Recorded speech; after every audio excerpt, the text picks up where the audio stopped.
Halloween è anche una certa libertà, suggerisce a quanto pare tanti stati d'animo, tra cui anche una maggiore intraprendenza sessuale. Perché? Lo rivela un survey, vi ho detto quelli bravi dicono survey, io dico sondaggio di Ashley Madison, che è una piattaforma per gli incontri online, 85 milioni di iscritti. Quindi avete insomma il numero ci dice la portata di di questo gruppo. Grazie, io ringrazio come sempre l'ufficio stampa di Ashley Madison, che è sempre molto puntuale e fornisce dei comunicati molto esaustivi, molto completi. E questa indagine rivela che il 45% pensa appunto che il 31 di ottobre si sente più stimolato ad avere più intraprendenza e, come anche intuibile, come lo sapevano bene i veneziani, il travestimento è sicuramente un accelerante, potremmo dire.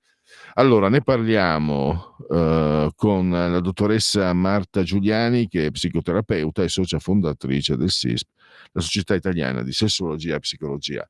Bentornata, dottoressa Giuliani. Ben trovato e ben trovate a tutte e tutte.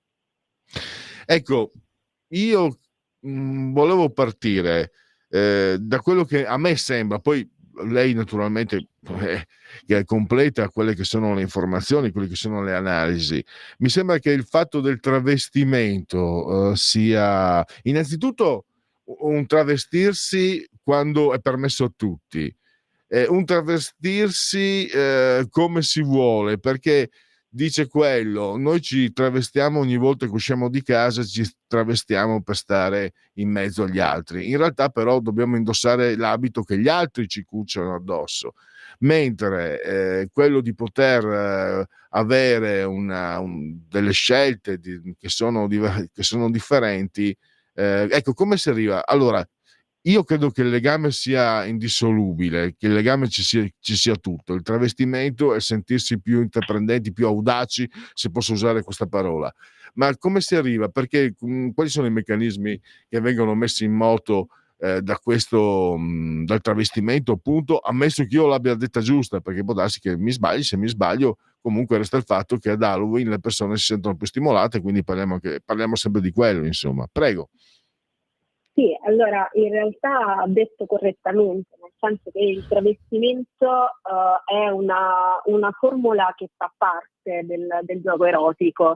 In realtà ne fa parte a tutti i livelli, anche quando il travestimento non rappresenta qualcosa proprio di diverso da noi. Tutte le volte che magari c'è un incontro, usciamo, ci presentiamo all'altro, tendiamo a indossare dei panni che ci fanno sentire a nostro agio o che ci permettono di giocare o che ci permettono di esprimere una parte di noi. Ora noi non siamo soliti chiamare travestimento questo aspetto, però in realtà in parte è come se lo sia nel momento in cui noi scegliamo come proporci. Il travestimento invece, come lo intendiamo in modo un po' più sociale, quindi proprio il prendere delle forme di qualcuno che non si è, mettiamola così, possiamo tradurlo in questo modo, ci permette di dare sfogo a degli aspetti specifici. Ora, mentre parlava mi veniva in mente, no, una celebre pellicola cinematografica, Ice White Shut, che insomma ha fatto anche un po' la storia dell'erotismo del cinema. Lì il travestimento è proprio considerato, molto spesso viene così rappresentato, come un passepartout di una libertà sessuale, perché il poter essere qualcun altro per un momento, finché io indosso la maschera, mi abbatte quei limiti anche legati all'imbarazzo, legati all'anonimato anche molte volte in alcuni contesti, che terminano nel momento in cui io dismetto quei panni. Quindi il travestimento poi a volte all'interno proprio delle coppie è considerato un gioco erotico, ci sono spesso delle coppie che fanno dei giochi di ruolo utilizzando dei travestimenti specifici. Ecco, se volessimo trovare un filo rouge un po' in questi esempi che vi ho fatto, quello che potremmo dire è che il travestirsi ci permette momentaneamente, per un tempo che noi scegliamo, di rappresentare un'altra realtà, e logicamente andiamo a rappresentare, quando parliamo della sfera intima, delle realtà che per noi possono essere particolarmente eccitanti in quel momento, e lo facciamo realmente calandoci in un ruolo, in una parte differente rispetto a quella che di solito abbiamo durante diciamo la vita quotidiana. Il travestimento è uno strumento preferito dalle donne, dai maschi o è indifferente, o entrambi alla stessa maniera? Allora, di solito il travestimento, proprio inteso come panno, come tessuto, è molto più femminile, ma attenzione, il gioco di ruolo legato al travestimento non ha differenze di genere, nel senso che gli uomini apprezzano tantissimo il poter giocare con il travestimento, ma di solito è come se accedessero a uno spazio di vestiario o di look più ristretto, ecco, rispetto al femminile.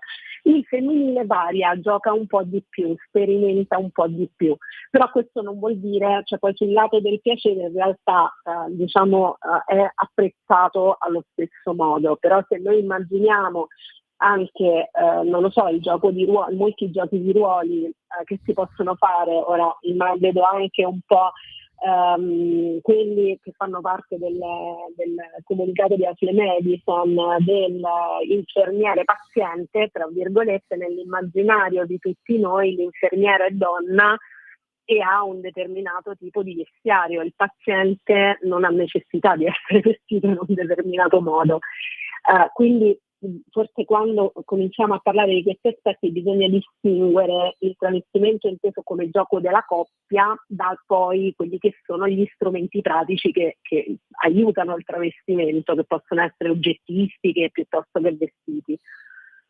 Infatti, io sono partito dal travestimento, però credo di poter dire che Halloween stimola non solo per il travestimento, è un'occasione.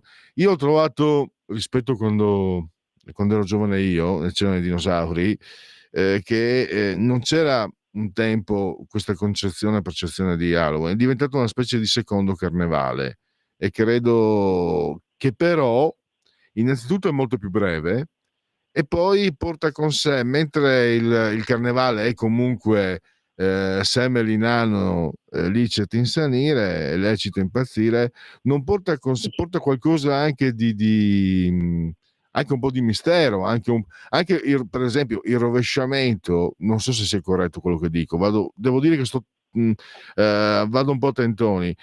La notte di Halloween c'è anche un po' il rovesciamento, cioè ci sono i morti, ci sono gli spiriti, cioè c'è quello che ci fa spavento che diventa, per una notte sola, diventa protagonista. Quindi questo rovesciamento dei ruoli, che poi magari si traduce appunto con il travestimento a maggior ragione, ma è da lì anche che credo, no, glielo chiedo, quello che credo io non ha importanza, è da lì che prende anche spunto questo sentirsi più liberi, questo rovesciarsi dei ruoli che è caratteristico della notte di Halloween. Penso di poter dire che sia insomma abbastanza Sì, caratteristico. guardi, assolutamente. Noi dobbiamo partire da un'idea che Halloween, come noi lo conosciamo, diciamo, ha delle radici un po' diverse. Poi, logicamente, noi in Italia abbiamo importato una visione diversa, perché da noi è una festa che in realtà è legata alla cultura cristiana, ma le vere, primissime radici di Halloween sono una festività di tipo pagano.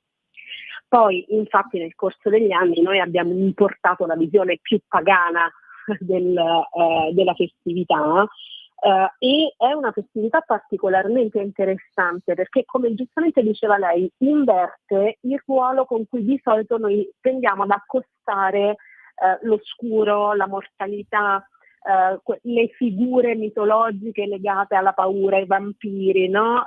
Quindi è come se qualche livello, tutte quelle che possono essere delle rappresentazioni di paura dell'ignoto o di paura diciamo, gli elementi che di solito cinematograficamente a livello artistico popolano l'oscurità, diventano accessibili. In realtà questa modalità di festeggiare, diciamola così, il pagano è antica, cioè fin dall'antica Roma si festeggiavano aspetti come questi, e ogni volta il travestimento diventa parte integrante della festività. Cioè ogni volta si assume il ruolo di colui che si sta celebrando, di colui per cui si sta un po' ribaltando il ruolo, come diceva lei. Quindi il travestirsi in queste festività permette esattamente questo contatto forte con quello che si sta facendo. Poi logicamente cambia il tipo di vestiario. Ora, se poi noi andiamo diciamo nel nostro paese e come abbiamo un po' importato la festività, ce lo descrive bene Ashley Madison, che quando si fa la top 5, scusi, non so se magari sto anticipando, però per collegarmi, anticipando la domanda, la top 5 di quelle che possono essere gli outfit, no, più selezionati, noi non andiamo a ritrovare degli outfit da strega piuttosto che da lupo mannaro, no? Come poteva essere inizialmente la costruzione di questa festività oltreoceano, ma oggi si prende come possibilità di potersi travestire a prescindere, tanto che abbiamo a molte volte degli outfit che possono essere anche un po' gli stessi del carnevale, che in realtà ha una, come dire, connotazione completamente diversa. Quello che caratterizza Halloween rispetto invece al carnevale, che è fondamentale, è proprio questo elemento dell'avere a che fare con l'impossibile, avere a che fare con le tenebre, con la parte dell'oscurità. Non a caso si festeggia di notte, si festeggia di sera, e noi sappiamo ovviamente che diciamo la parte della sera, la parte della notte aiuta, no? E in qualche modo aumenta anche tutte quelle che possono essere le celebrazioni legate a una libertà, uno spirito più liberale della sessualità. Ecco, sono rimasto, devo dire, un po' sorpreso, perché questi travestimenti, domestica, infermiera, allora ho pensato: "Ma non sembra poi così cambiato il mondo rispetto a 40, 50 anni fa", perché questi erano un po' poi l'infermiera per eccellenza, i film, i pessimi film del pessimo cinema italiano degli anni '70 che ho sempre detestato, io perché sono un cinofilo e non perché ho detto cinofilo, in realtà sono un cattolico, sono un cinefilo e non sono un bacchettone moralista, non mi interessa che fossero scolacciati, e che erano delle opere, dei lavori pessimi, orrendi. No, dicevo, però alla fine ho visto un po' di luogo comune nella scelta delle persone.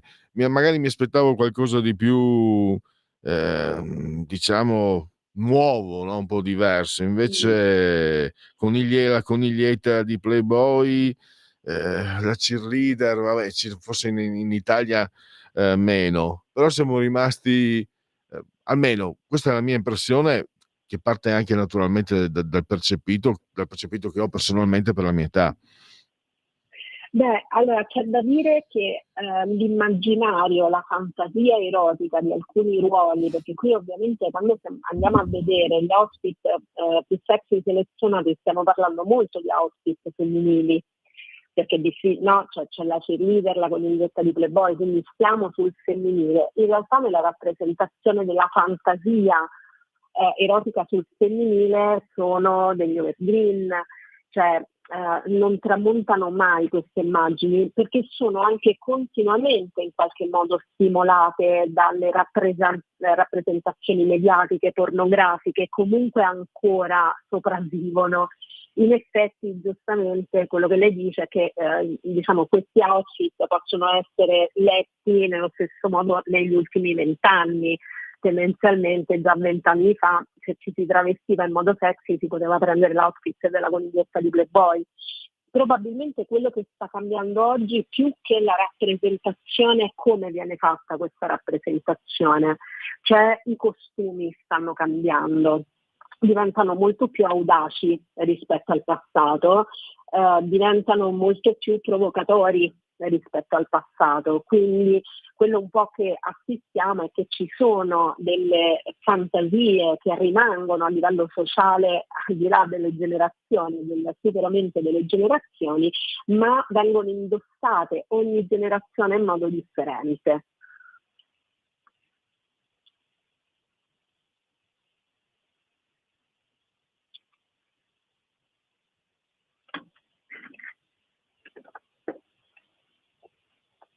Non so se mi sente.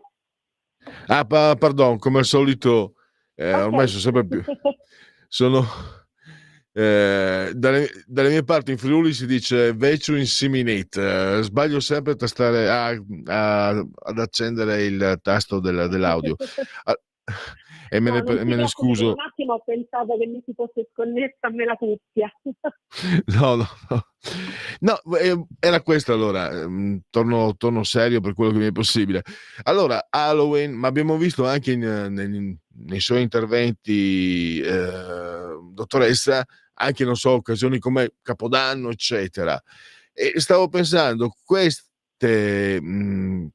particolare predisposizione, cioè questo stimolo, e nasce anche dal fatto che c'è magari una maggiore deresponsabilizzazione, c'è una minore dover magari essere, è inutile dirlo, io sono fuori dai giochi, ma il rapporto maschio-femmina è cambiato tantissimo, molto meglio, ma sicuramente, però ci sono sicuramente, non lo dico io, lo dicono i dati, il maschio ha sempre più ansia da prestazione, non si sente adeguato, ma ansia da prestazione sembra qualcosa di pornografico, non sentirsi adeguato, il che secondo me è un bene. Secondo me è un bene, ma se non ti senti adeguato vuol dire che puoi sempre magari cercare di migliorarti, il che è sempre meglio. Ma comunque, al di là di questo, cioè il fatto che ci si possa liberare da certi pesi, e che quindi la sessualità venga vissuta senza magari quell'appesantimento che gioco forza nei cambiamenti sociali si è venuto a creare negli ultimi 20 anni almeno. Questo assolutamente, poi il travestimento, l'avevamo detto all'inizio, in qualche modo lo promuove. Quello che sta cambiando noi nelle nostre chiacchierate, partendo dai sondaggi di Ashley Madison, più volte ci siamo detti che stiamo piano piano, partendo da questi dati, a fare una fotografia dell'evoluzione, no? Negli ultimi anni della nostra società. È logico che una società, ci troviamo in un momento sociale in cui c'è una forte dicotomia, cioè dall'altro c'è un elemento prestazionale professionale molto forte durante la quotidianità, durante la settimana, quindi si indossano, ora userò tutte metafore sul livello del travestimento, indossiamo dei panni di professionisti e professioniste molto, molto presenti, molto pressanti nella società, quindi, ma contemporaneamente emerge in modo sempre più forte la voglia di giocare, la voglia di evadere, la voglia a un certo punto di smettere quel panno per mettere qualcosa che ci permetta maggiore libertà e gioco. Quindi è logico che in occasioni come può essere Halloween, come possono essere le festività, come possa essere anche semplicemente a volte il sabato sera, la volontà, il desiderio, l'istinto della persona di trasgredire, lo metto tra virgolette, trasgredire, o di giocare un po' con se stessa e con il suo ruolo sociale quotidiano sta emergendo sempre di più. E in questo, ad averne vantaggio è la sessualità, perché a qualche livello è una delle aree che permette alla persona di entrare in un contatto meno prestazionale, logicamente a meno che non c'è una problematica specifica, e di potersi esprimere rispetto ai propri desideri, ai propri bisogni, quindi in modo maggiormente libero. Quindi non è un caso che poi questi due desideri, questi due spiriti, cioè di libertà sessuale e di libertà dai rigidi schemi della vita quotidiana che ci vogliono sempre molto prestazionali, in situazioni come Halloween si uniscano tra loro, quindi mi travesto, gioco, scherzo con la società su come mi presento e magari ci unisco l'elemento della sessualità, magari lo faccio anche in modo erotico. Dottoressa, abbiamo 2 minuti, 1 minuto. Ne approfitto per farle una domanda che è apparentemente fuori tema, ma voglio approfittare della sua presenza. Julio Velasco, il tecnico della nazionale femminile di basket che ha vinto la medaglia d'oro, ha detto una frase che mi ha colpito moltissimo e che quando l'ha detta era agosto, ho pensato a queste interviste con lei. Ha detto: "Le ragazze hanno il terrore di sbagliare perché provengono da paure ancestrali, perché per millenni sono sempre state picchiate e quindi hanno più paura ed è per quello che poi bisogna che reagiscano." È una frase che mi ha colpito moltissimo. Lei cosa ne pensa? Mi sembra un po' eccessiva, logicamente è estrapolata da un contesto, quindi non so di preciso, quindi non so se entrare o meno nel merito della frase, perché mi sembra abbastanza forte come affermazione, però non so in che senso lo dicesse. Probabilmente se volessimo uscire da lì e prendere un po' l'idea di base, quello che potremmo dire è che la forza di affermazione è più forte se io sento che c'è un cambiamento più radicale da fare, quello sì.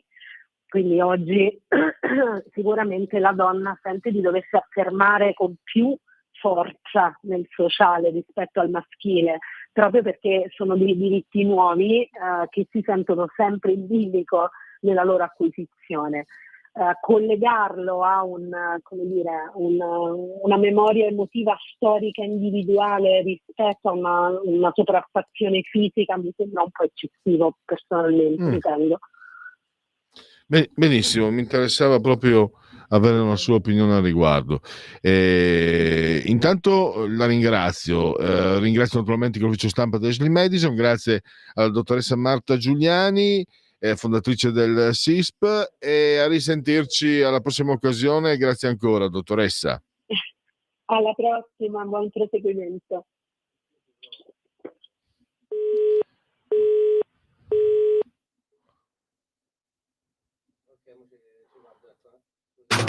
Stai ascoltando Radio Libertà, la tua voce libera, senza filtri né censura. La tua radio.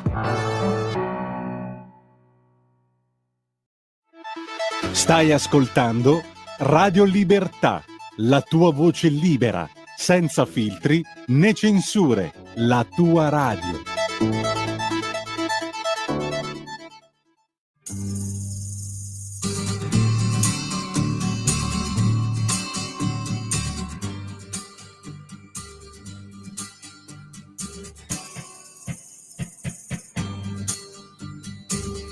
Tu mi fai girare come fossi una bambola. E poi mi butti giù come fossi una bambola. Non ti accorgi quando piango, quando sono triste e stanca, tu pensi solo per te. No ragazzo no, per mio amore non riderei. Non ci gioco più, quando giochi tu sai far male da piangere. Da stasera la mia vita nelle mani di un ragazzo non la metterò più. No ragazzo no, tu non mi metterai tra le 10 bambole che non ti piacciono più. Oh no.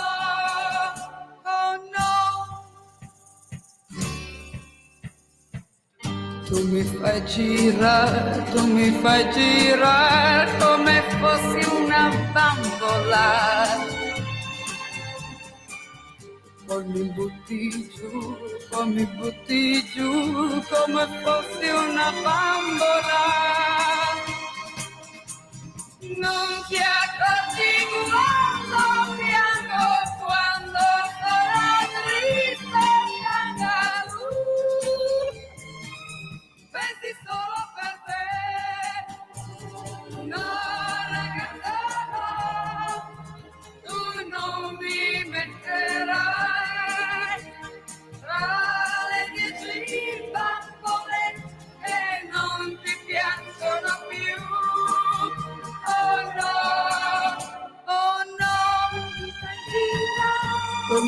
gira, poi mi butti giù.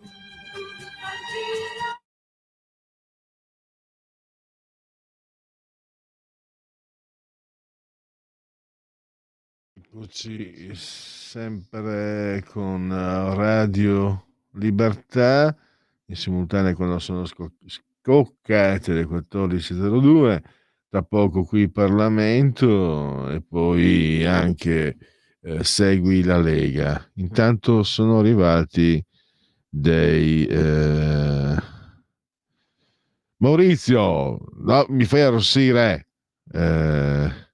Allora, eh, lei li fa o studia solo? Vabbè. Ma sempre Maurizio che ha fatto un po' il birbantello nel carnevale, ma vabbè, non c'è problemi. Solo che sto sempre molto attento perché da un paio d'anni, forse anche di più, ho questo contatto e parlo di un tema che francamente a Radio Padania non è mai stato affrontato, quello della sessualità. E lo faccio con i piedi di piombo per evitare proprio volgari. Non sei stato volgare, Maurizio, anzi, bisogna anche scherzare e fare la battuta, però ho sempre fatto molta attenzione perché in questo percorso individuo quello che è il cambiamento della società, dei rapporti uomo-donna, soprattutto una donna che sta acquistando. Io ho fatto quella domanda, la dottoressa mi ha dato, non mi aspettavo diversamente, e punto. E dottoressa è una materia estremamente delicata, quindi lei è sempre molto molto equilibrata.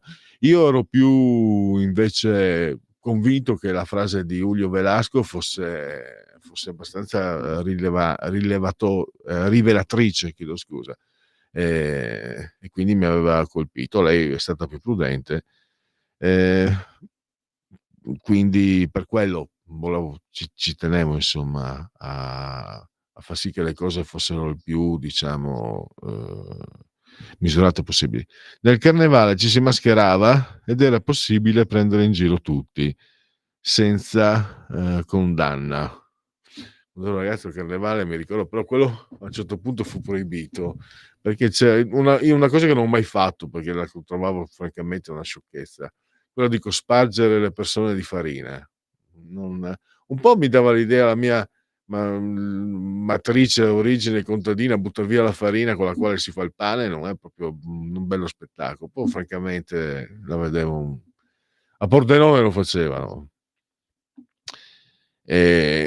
Allora andiamo con qui Parlamento, grazie al nostro Lorenzo il Magnifico, che ieri si è divertito. E, e sentiamo l'onorevole Pizzimenti. Tra l'altro anche qui ci sono le sincronicità junghiane, perché abbiamo un parlamentare friulano, abbiamo appena sentito una cantante giudecchina veneziana, Nicoletta Strambelli, infatti bravo, e poi alle 13:30, alle 14:35 col professor Stefano Zecchi, che è veneziano di origini triestine. Quindi siamo proprio come lo chiamavo quando avevo la rubrica Mai più senza, sprofondo triveneto. E quindi non è una scelta preparata, è abbastanza, anzi è del tutto casuale. Però adesso, anche perché i Pizzimenti l'ho scelto Lorenzo, estrapolando dei documentari, degli interventi che ci vengono forniti dalla Camera, da Montecitorio. E allora vai. Qui Parlamento. Vicepresidente, Ministro, onorevoli colleghi, in premessa devo dire che dobbiamo sottolineare che il Friuli Venezia Giulia è l'unica regione in Italia che non ha le province, né di primo né di secondo livello. E da questa situazione, io direi quasi drammatica, il Friuli Venezia Giulia, cioè la regione Friuli Venezia Giulia, fa questa proposta di modifica dello statuto per reintrodurre le province, che è una riforma di rilevanza costituzionale, sia dal punto di vista sostanziale sia dal punto di vista formale, ma è un punto di svolta perché dota gli organi eletti direttamente dai cittadini, titolari di funzioni amministrative proprie e di quelle conferite dalla legge regionale, ma mira soprattutto a ristabilire un equilibrio fondamentale tra le regioni e i comuni, restituendo alle province quel ruolo essenziale di raccordo che per troppo tempo è stato compromesso dalle scelte errate del passato. E quali sono state queste scelte?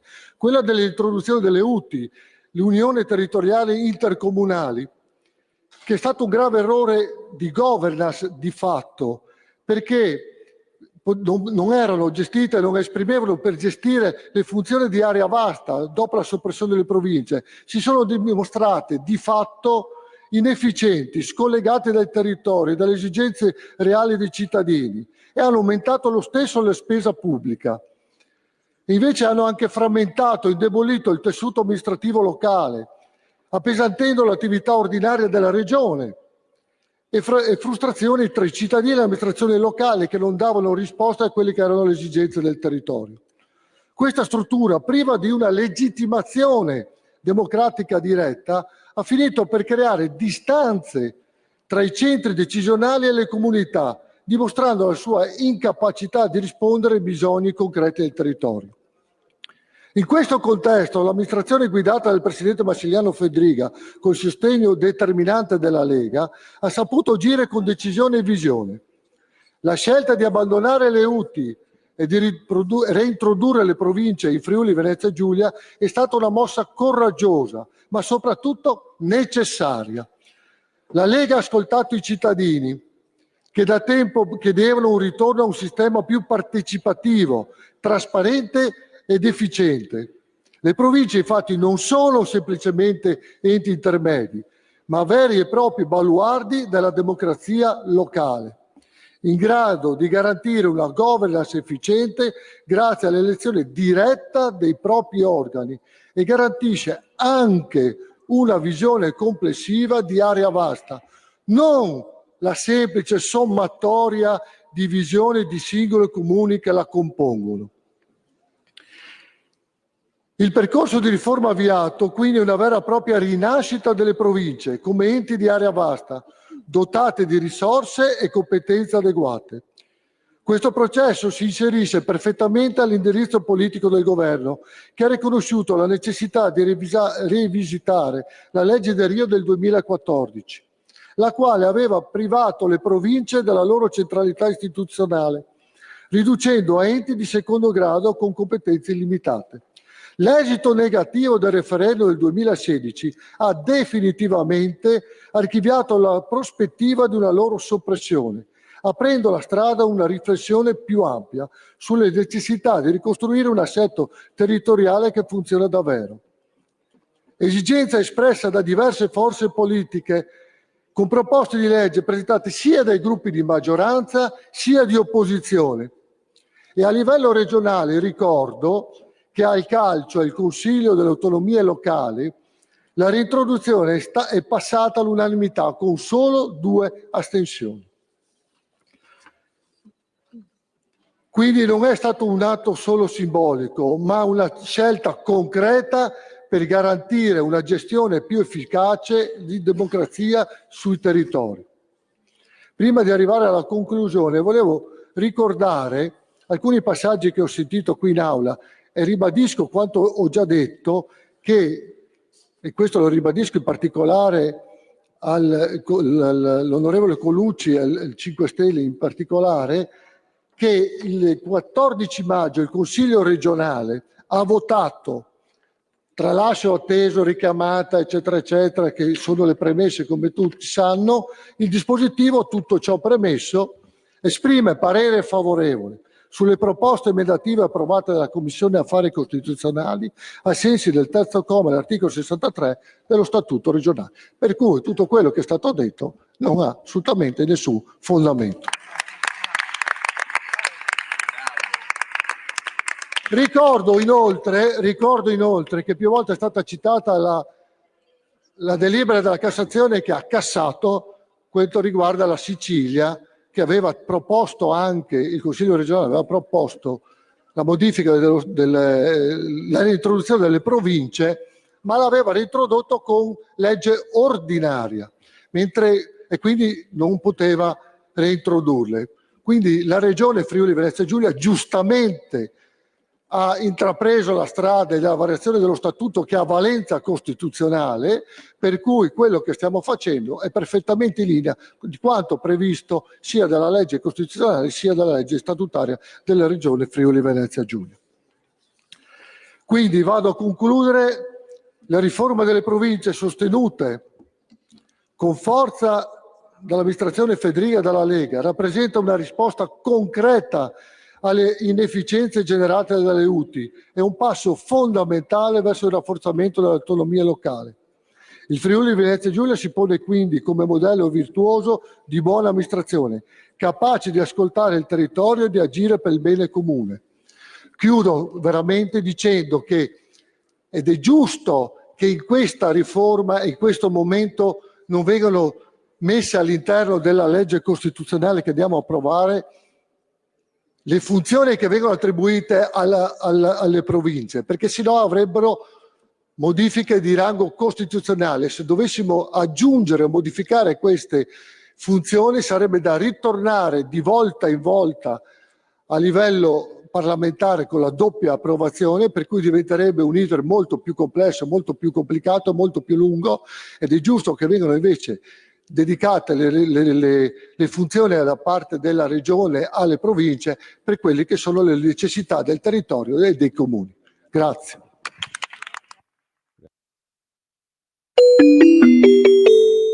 Qui Parlamento.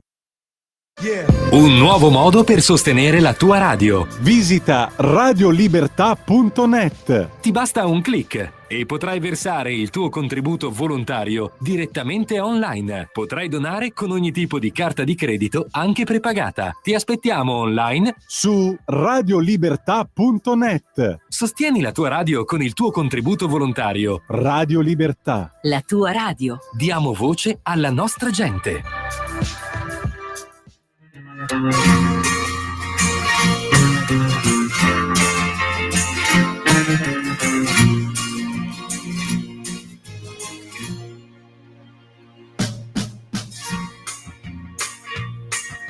Inverno il sole è stanco a letto, presto se ne va, non ce la fa più, non ce la fa più. La notte adesso scende con le sue mani fredde su di me, ma che freddo fa, ma che freddo fa. Basterebbe una carezza per un cuore di ragazza, forse allora sì che t'amerei.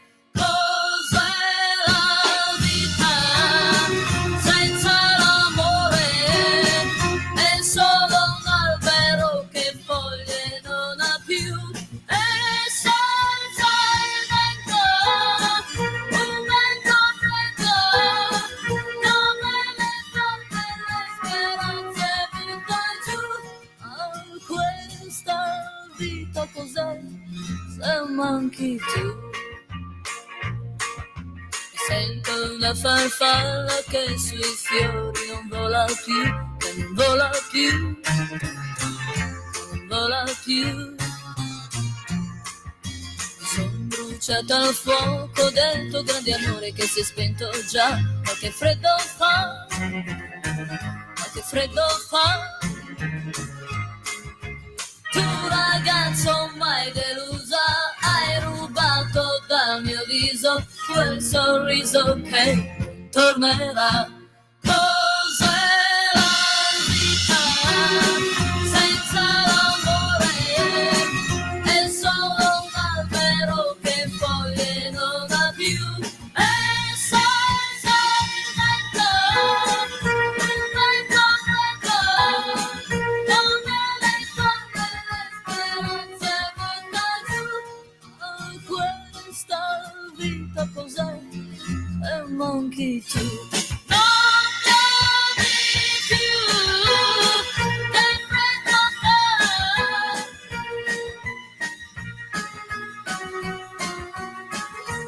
Cos'è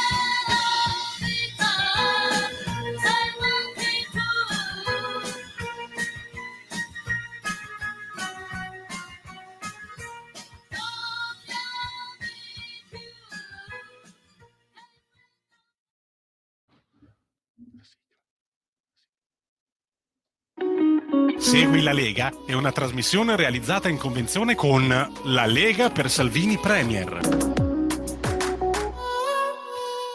Segui la Lega prima che la Lega seguisca te alla Pellegrina, ma anche alla no, anche secondo Sitassi. La Marciana invece segui la Lega prima che la Lega segua te. E qui c'è però mi hanno mandato un video che non so come mandare in onda, comunque è abbastanza, no, ma comunque prima per dovrei ascoltarlo. Comunque direi che è abbastanza chiaro: la Russia non è il mio nemico, la sinistra sì. Allora, beh, scusate, la guerra sì, la Russia non è il mio nemico, la guerra sì. Io mi tengo lontano un milione di chilometri dalla Bega, Putin sì, Putin no, eccetera.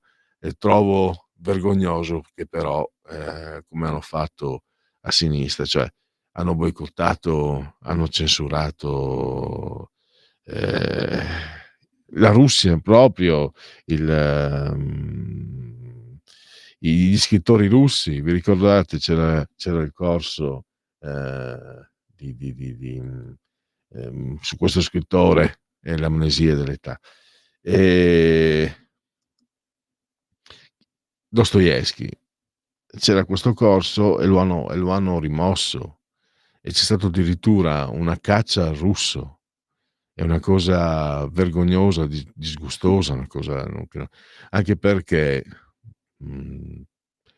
secondo me, vabbè, non sono qua per parlare di quell'argomento, adesso andiamo subito su Segui la Lega, però ci tengo a dirlo, è contro natura, cioè comunque sia la cultura russa è dentro e fa parte della cultura europea. Quando eravamo ragazzi, chi leggeva qualche libro aveva, mi ricordo, la narrativa straniera era soprattutto francese ma russa anche, quindi Balzac, altri ancora più, sicuramente Baudelaire, eccetera, ma anche Dostoevskij, Gogol, naturalmente, Tolstoj, eccetera. Facevano parte proprio del nostro pasteggio che butta parola, pasteggio culturale, cioè quando qualcuno indicava leggi, c'è un buon libro da farmi leggere, eccetera, o si guardava la Francia o si guardava la Russia. E anche in televisione c'erano le riduzioni televisive di un successo enorme. I fratelli Karamazov, chissà qual è la pronuncia giusta, di Dostoevskij, se non sbaglio, ebbero ascolti da 14 milioni di telespettatori nei primi anni 70.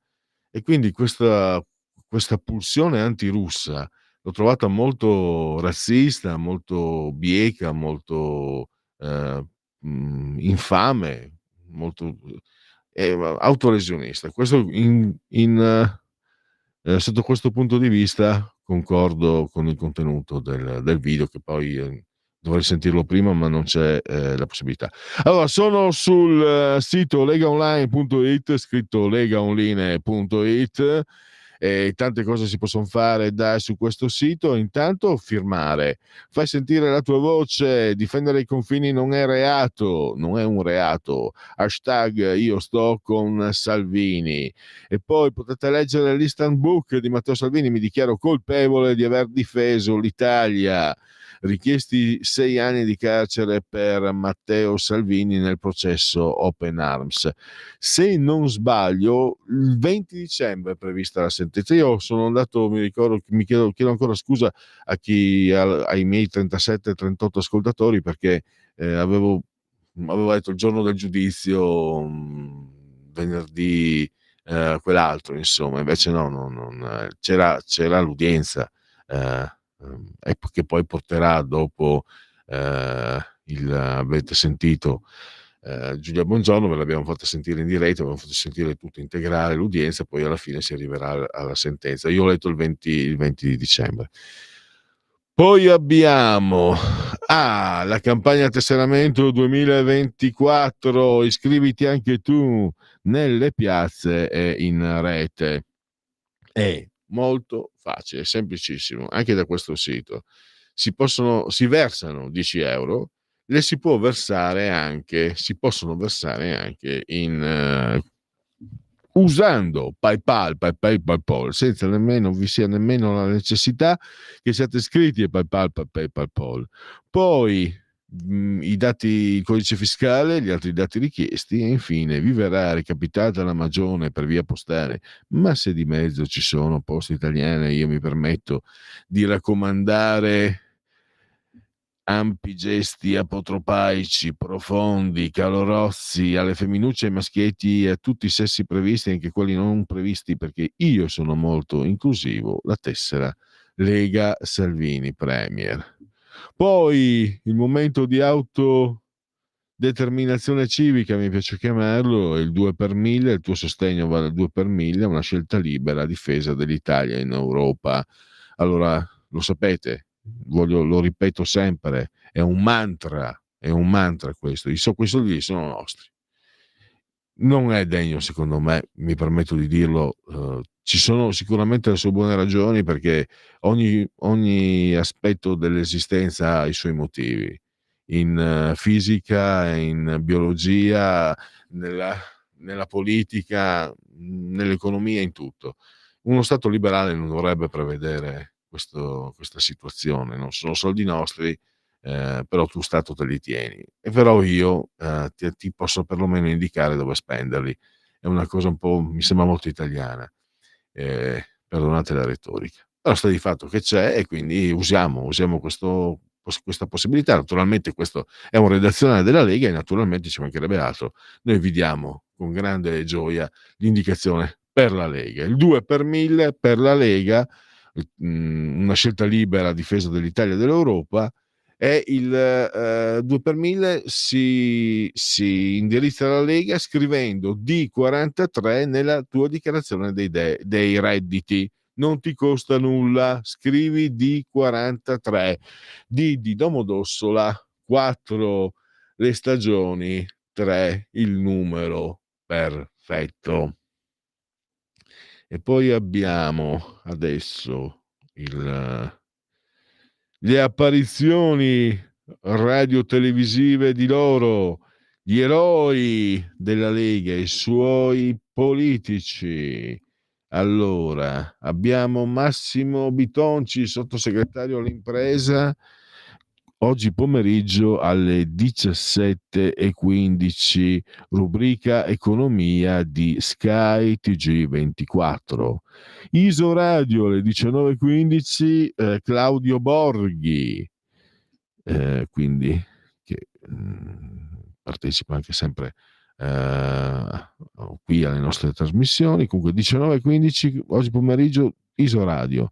Poi il doppietta di Massimo Bitonci domani, per chi vi parla nel cuore della notte, ora gravemente antelucana nonostante il cambio dell'ora. Massimo Bitonci, il sottosegretario alle imprese, a Restart Rai 3, quindi lo potrete vedere e ascoltare 9:20 domani mattina. Edoardo Rixi, sempre poco dopo, quindi sempre in un'ora analoga antelucana nel cuore della notte, alle 9:30 a Start Sky TG24, no? Curiosamente Restart Rai 3, Start Sky TG24, 9:30 il viceministro alle infrastrutture Edoardo Rixi, che sicuramente avrà modo, immaginiamo, di parlare anche del risultato elettorale. Vi ricordo sempre che alle 15 ci sarà Giulio Cainarca a farvi da Virgilio attraverso gli esiti del voto ligure. Poi abbiamo ancora, fatemi proseguire,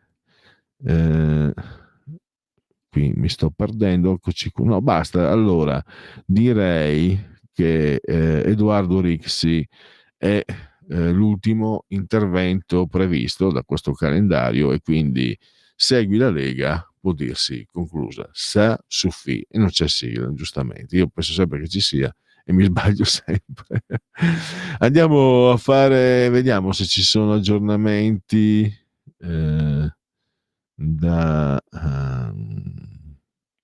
no, allora abbiamo 3 minuti, se volete intervenire ci sono le linee libere. Ennesima aggressione a un pronto soccorso a Grosseto, medico preso a calci e pugni da un paziente che poi fugge. Il liceo da Vinci agibile, non si parla, stavo cercando il calcolo dell'affluenza per la Liguria, ma mi sfugge. Allora, non so se c'è il caso da Vinci agibile, un liceo agibile, non mi sfugge il motivo per cui sia nelle aperture delle agenzie. Vediamo un po'. Halloween a Firenze, Firenze Record, proprio spunta la Liguria. Vediamo se almeno ci ripensa. Ecco qua, regionale Liguria, questo è l'ANSA, non è dato ancora il numero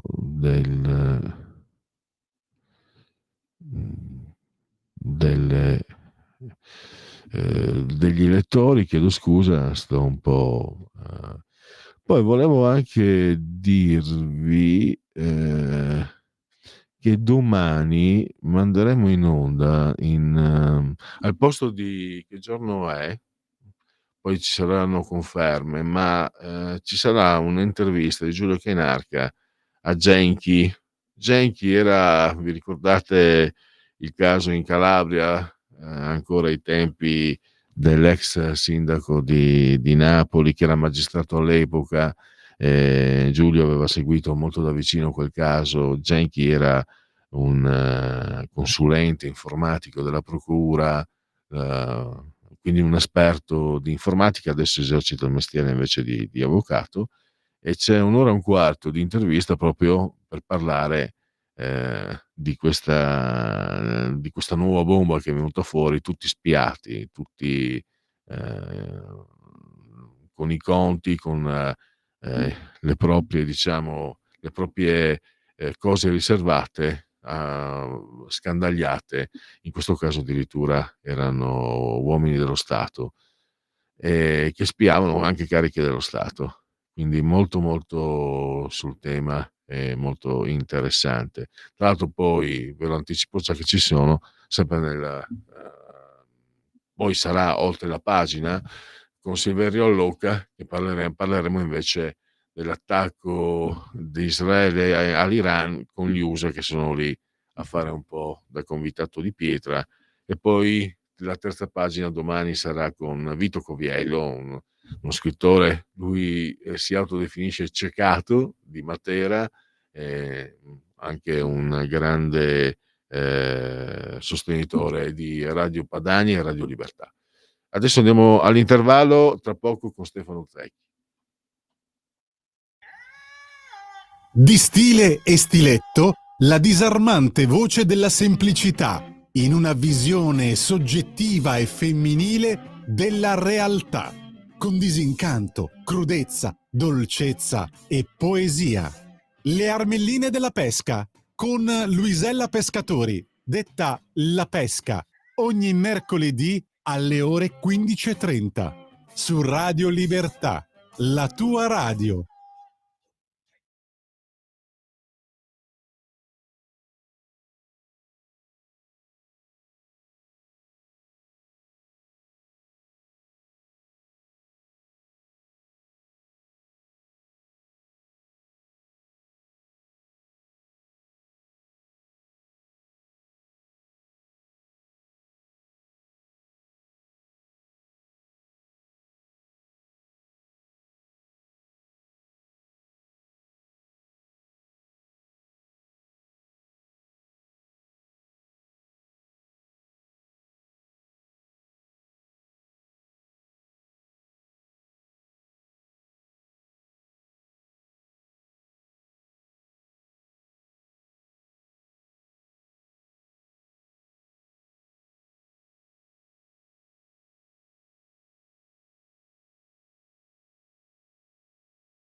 In quanti ti promettono trasparenza, ma alla fine ti ritrovi sempre con la bocca chiusa e non puoi dire quello che pensi. Radio Libertà non ha filtri né censure, ascolta la gente e parla come la gente.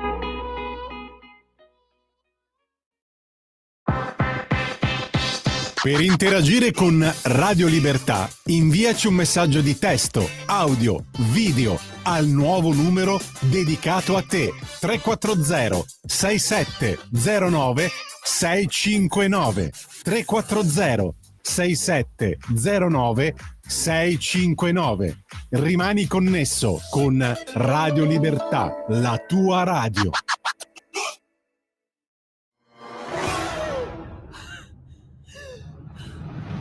Pensa a respirare.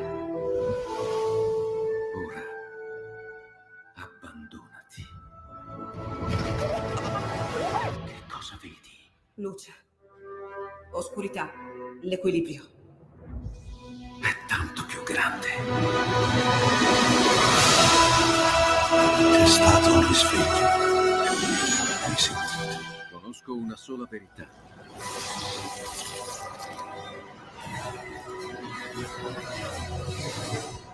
Movie Time ti fa entrare nel vivo del cinema, ti fa sentire come se fossi tu il protagonista del grande schermo.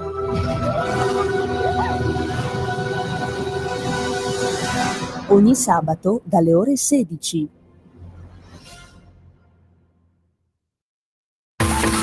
Ehi tu, non trovi più il segnale di Radio Libertà sulla tua radio DAB? Non disperarti, risintonizza! Sì, ma come? È facile, tasto menu, poi scegli il tasto corrispondente alla ricerca automatica dei canali, attendi qualche minuto e tutte le stazioni DAB della tua zona saranno disponibili.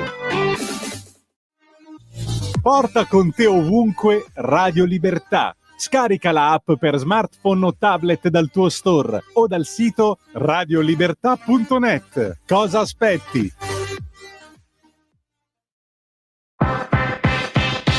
Per interagire con Radio Libertà, inviaci un messaggio di testo, audio, video al nuovo numero dedicato a te 340 6709 659 340 6709 659. Rimani connesso con Radio Libertà, la tua radio. La tua radio è ascoltabile anche con la televisione in digitale. Sul telecomando della televisione digitale o del tuo ricevitore digitale puoi scegliere se vedere la TV o ascoltare la radio. Risintonizza i canali radio e troverai anche Radio Libertà, canale 252.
Va ora in onda, terza pagina.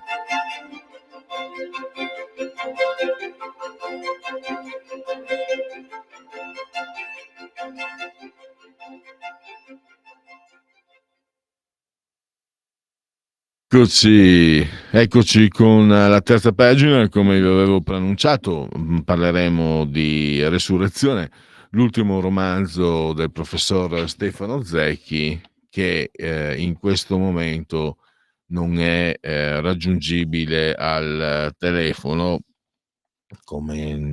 Sapete cosa faccio? Intanto pazientiamo qualche minuto. Il professor Stefano Zecchi è un personaggio pubblico, tra l'altro adesso è stato invitato, è andato anche al Salone del Libro in Germania, eccetera, quindi è sempre stato un personaggio pubblico, quindi ci sta che qualcuno magari gli telefoni, eccetera. Io vi leggo la mia bellissima esegesi, ma veramente ho lavorato bene, anche perché mi sono accorto ieri, mi sono messo a leggere il libro con coscienza e scrupolo professionale per l'intervista, poi invece mi sono accorto che il libro ho cominciato a leggere a me perché mi è piaciuto molto e mi ha appassionato. Allora, il percorso dei 3 protagonisti nel Kashmir tra India e Pakistan: Delia, fotografa di guerra, donna e professionista affermata, ma che sta perdendo il senso di ciò che sta facendo. Sua sorella Clara, bella come una diva, vedova che pensa di bastare a se stessa, come i vandali di Milan Kundera. E poi Freddy, medico, marito di Delia, appassionato di fiori e della vita di Gesù, rassegnato, disilluso, consapevole di un rapporto che si è spento nelle reciproche volontà. Un viaggio che parte da dentro perché, come sosteneva Bruce Catwin, la vera casa dell'uomo non è la casa, ma la strada. La vita stessa è un viaggio da fare a piedi. Per Delia è soprattutto un passaggio che inizia tra ninfee e fiori di loto. Benissimo. Allora, e poi allora vi chiudo, visto che abbiamo il professore, che dopo averlo letto mi sono sentito di scrivere in questa sinossi e poi con un pizzico di presunzione una piccola recensione, un romanzo che lascia il segno questo. Allora, intanto saluto e ringrazio il professor Zecchi che abbiamo al telefono. Benvenuto professore. Grazie, buongiorno a tutti voi, grazie. Allora, Resurrezione, editore Mondadori, di 19 euro, 240 pagine. Professore, allora, questo è un romanzo che ho trovato, io non sono un critico, ma da lettore posso esprimermi. Allora, con un linguaggio molto scorrevole, lei porta per mano noi lettori. Sembra quasi all'inizio un tè nel deserto, e poi invece nella parte centrale, quella corposa del romanzo, si affrontano temi molto complicati, ma raccontati con le capacità di un grande giornalista d'inchiesta, perché sto parlando della tomba di Gesù, sto parlando di temi che riguardano la fede, la religione, sto parlando di figure che appartengono, c'è Simon Mago e altro ancora, cioè il fatto che Gesù non sia morto sulla croce. Ed mi ha colpito molto, mi ha appassionato, perché dicevo agli ascoltatori, professore, io ieri mi sono messo a leggere il romanzo con scrupolo professionale per l'intervista, poi il romanzo si è messo a leggere me, perché davvero mi ha coinvolto, e devo dire anche grazie al fatto che lei parla di tematiche così importanti, però ce le restituisce con uno stile scorrevole, ma molto, però anche molto descrittivo, esaustivo per chi legge. Ecco, volevo partire un po' da qui. Come ha costruito? Ha costruito appositamente il linguaggio per questo romanzo, professore? Come nasce anche l'idea di Resurrezione? No, dunque, allora, io sono convinto, questo anche da un punto di vista della teoria della scrittura, della teoria estetica, che il linguaggio deve avere 2 prerogative, cioè sollecitare il lettore attraverso la sua capacità simbolica e metaforica, però appunto esposta in un modo inevitabilmente chiaro, perché se non è chiaro entri dentro un altro meccanismo in cui il linguaggio si fa frammentato, si fa sperimentale, cioè non restituisce questa carica, come dire, emotiva. E questo in genere nei romanzi, lei poi ha seguito il mio lavoro da tanti anni, i miei romanzi hanno vorrebbero almeno avere questo elemento espressivo consolidato, e mi fa piacere che lei adesso l'abbia sottolineato. Allora, la costruzione del romanzo è un po' questa. Ho cercato di creare una cornice complessa di personaggi per poter trattare il tema della rinascita che ognuno di noi può realizzare.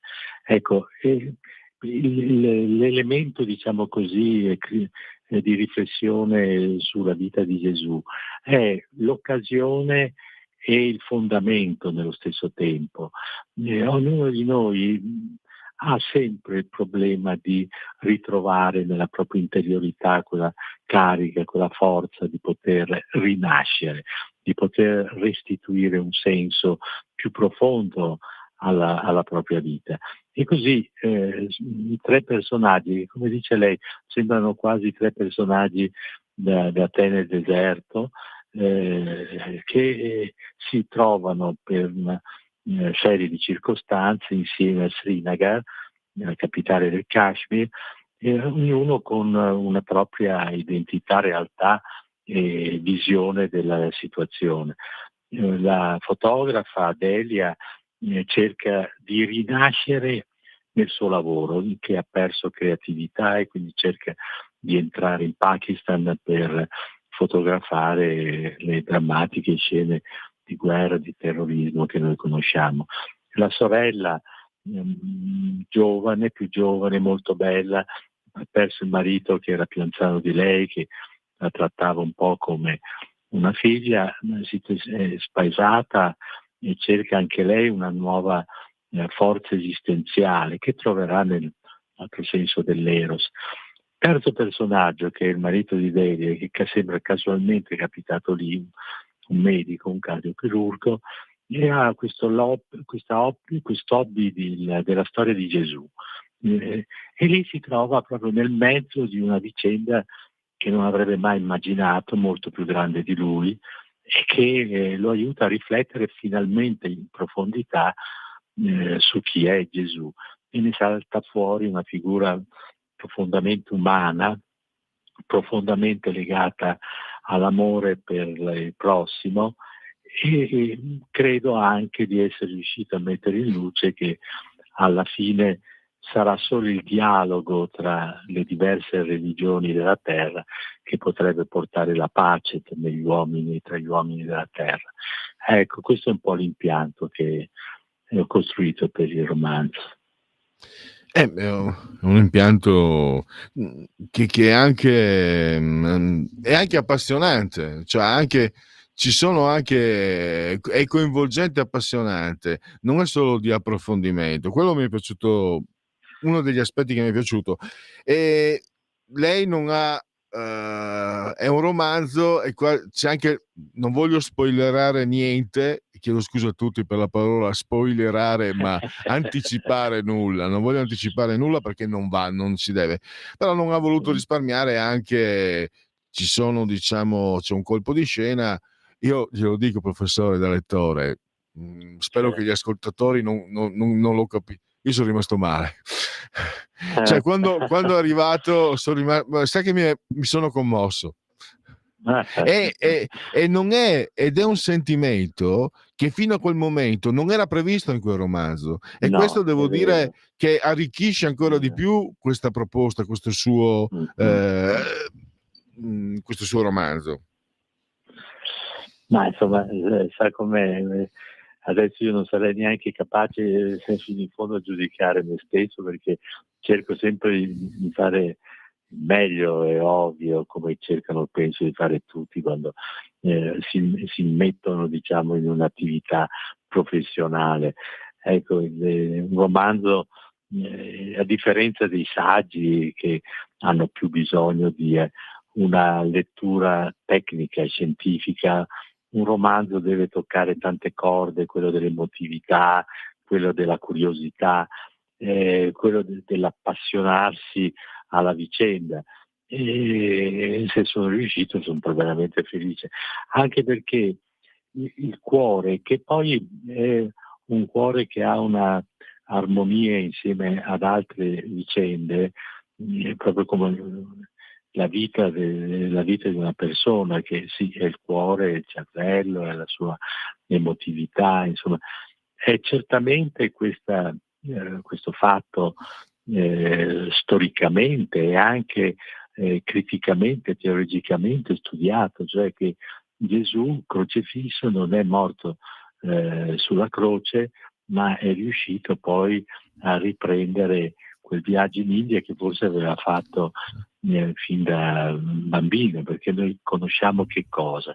Noi conosciamo molto poco della vita di Gesù, fino ai 12 anni, poi sappiamo la sua fuga in Egitto, e qui certamente ha studiato, e ha studiato con chi? Con queste sette, questi centri, diciamo così, di studio buddisti, tant'è che quando noi leggiamo il sermone della montagna con le beatitudini, queste sono molto vicine alla religione buddista.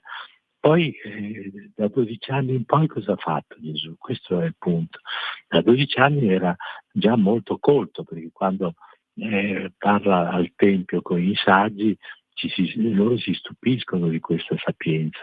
E poi ecco, c'è poco da fare lì a Srinagar, questo piccolo tempio, Rosabal si chiama così, e lì viene un tempio riconosciuto come luogo in cui è sepolto Gesù. Davanti al tempio c'è una grande iscrizione in lingua araba con delle citazioni del Corano che appunto ti dicono che Gesù non è morto in croce, è arrivato lì a Srinagar ed è sepolto in quel luogo. E devo dire che ha qualche cosa di straordinario quel luogo, forse è la mia suggestione, ma senti che c'è qualcosa di profondo. E quindi, insomma, io ho cercato di raccontare le mie emozioni attraverso una storia che ha più personaggi, e mi fa piacere che lei abbia avuto questa reazione, perché forse è proprio quella che dovrebbe provocare il mio libro al lettore. C'è anche una nota biografica, mezza pagina, tocca un argomento che noi avevamo affrontato con lei, professore. Parlando della scuola italiana, lei diceva che gli studenti italiani dovevano essere come quelli indiani, avere l'orgoglio della cultura dell'insegnamento. Quindi diciamo è stato perché lei ha insegnato anche in India. Sì.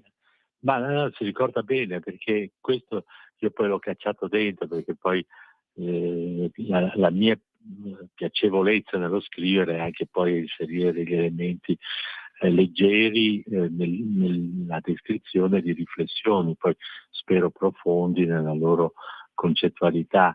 Io rimango su questa visione, che è stata una mia esperienza profonda di insegnamento a quei giovani che studiano certo per se stessi, ma sono lì nella scuola a prendere le lezioni, ad aprire il libro, a prendere appunti, perché si sentono responsabili dei destini dell'India, della sua cultura, della sua tradizione.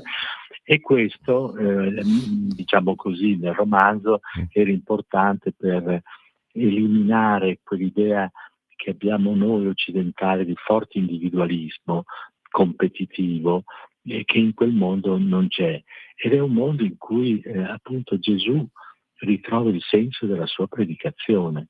E il Vangelo apocrifo di San Tommaso ci racconta anche che è stato scoperto qualche anno alla fine della seconda guerra mondiale, nel Novecento, quindi ci dice che San Tommaso è morto in India, a Madras, e che lui ha fatto il viaggio verso l'India con Gesù e con Maria, con la mamma di Gesù, tant'è che al confine tra il Pakistan e l'India, il Kashmir indiano, c'è il santuario dove si ritiene sia sepolta Maria ed è venerato dai cristiani. E quindi ecco quello che io trovavo appassionante. Questo, sono stato lì diverso tempo, questo sincretismo religioso che individua nel Dio, nelle sue figure che lo rappresentano nel mondo degli uomini, come un Dio profondamente legato all'amore e al dialogo, alla tolleranza. E se, diciamo così, un concetto teologico ho voluto far passare proprio questo. Tra l'altro, mi azzardo, sto pensando a San Francesco, questa armonia assoluta, questa pace, il fatto anche di non avere il furore di dover convincere gli altri, di Francesco, perché lui un fratello Sole, sorella Luna, ma se tu non dicevi fratello Sole, sorella Luna, non è che ti togliesse il saluto, se posso essere abbastanza prosaico. E quindi questo amore e questa esigenza di armonia così forte a me ha sempre fatto pensare anche a questa armonia che c'è nell'induismo, che c'è anche nella figura di Buddha, che mi ha colpito, mi hanno colpito, diciamo, certe similitudini. E poi non a caso adesso lei ha ricordato San Francesco, e cioè la forte relazione tra l'uomo e la natura. L'uomo è natura e la natura è vita, quindi c'è questa continua relazione. E anche in questo caso, prima lei raccontava di come io raccontavo i fiori, le differenze tra i fiori. La natura avvolge i personaggi del romanzo, li avvolge, talvolta li ispira a determinate azioni, altre volte li travolge, e anche perché quel paesaggio che io ho descritto, ho cercato di descrivere in modo più vero, quello di Srinagar, questa città meravigliosa che si sviluppa sull'acqua di questo grande lago, però è a 1700 metri, dove a picco ci sono le pendici dell'Himalaya, quindi una natura potente ma anche dolcissima, potente per le asperità della montagna, e dolcissima questo lago dove gli shikara, queste loro leggerissime imbarcazioni, questo lago viene solcato da queste imbarcazioni, dove ci sono distese sull'acqua di fiori del loto, quindi ecco, il rapporto tra la natura e l'uomo è come dire essenziale,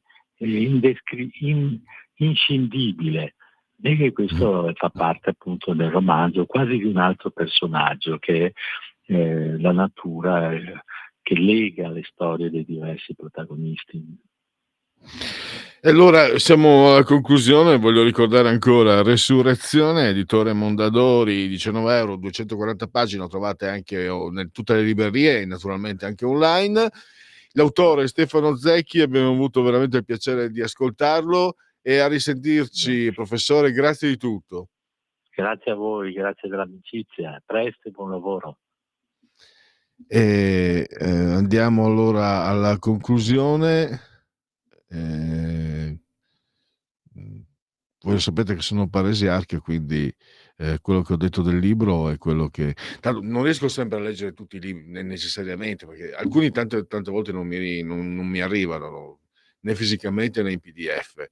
In questo caso il professore è stato così gentile da spedirmelo, e l'ho letto, ve l'ho anche detto, è tutto vero, mi avvicino professionalmente, devi leggere, nel momento in cui lo ricevi, PDF o materiale, devi leggerlo. Io sono fatto così. E poi ho scoperto appunto che mi ha trasportato, e questo secondo me è un pregio, un merito. Sicuramente meglio passare magari un paio d'ore con un bel romanzo che accettare l'inutile dei social.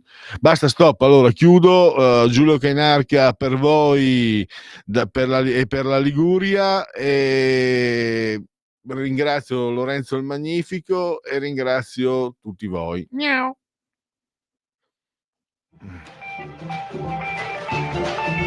Avete ascoltato